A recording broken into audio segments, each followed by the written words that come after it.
If I were to ask you now the question, are you aware?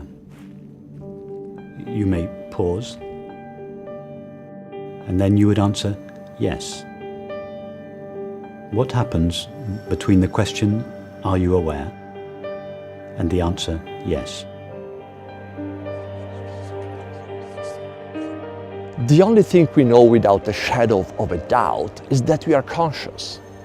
But at the same time, this is probably the most mysterious phenomenon in the universe.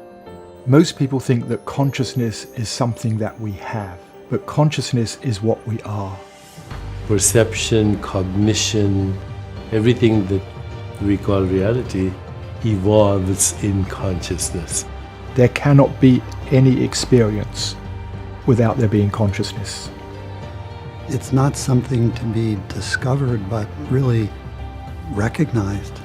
It is the one constant element or ever-present element that runs throughout all experience.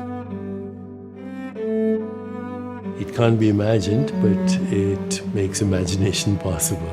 It is not extraordinary, it is not unknown, it is intimate, obvious, and familiar. It's the radiant heart alive on fire, knowing itself as that. Mystics of all tradition have been describing consciousness as fundamental and universal, while science in the past century or so has been looking for a biological basis of consciousness without much success. Science has ignored consciousness until now. And yet the great revelations of modern science, relativity, quantum theory, all point to consciousness being somehow very important. To look at the brain as a source for consciousness is mistaking the map for the territory. The whole of science takes place in consciousness.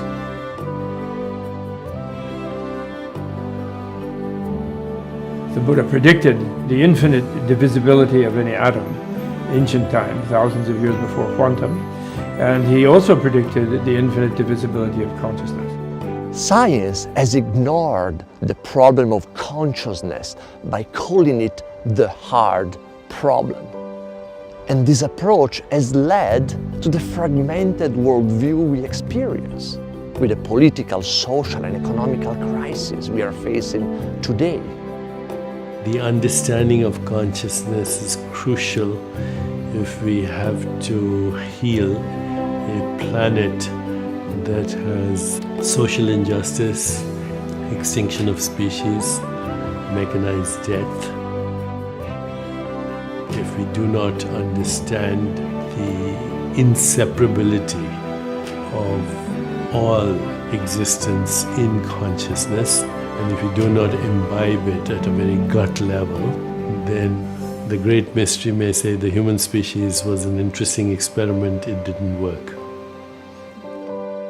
So that is actually the human opportunity, and the human job is to come to an understanding of the self.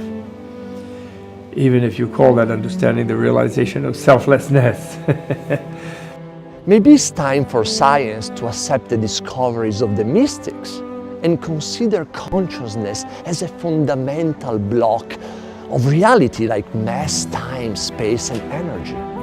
So by including the very existence of consciousness in our thinking, we are coming to a much more complete view of the cosmos.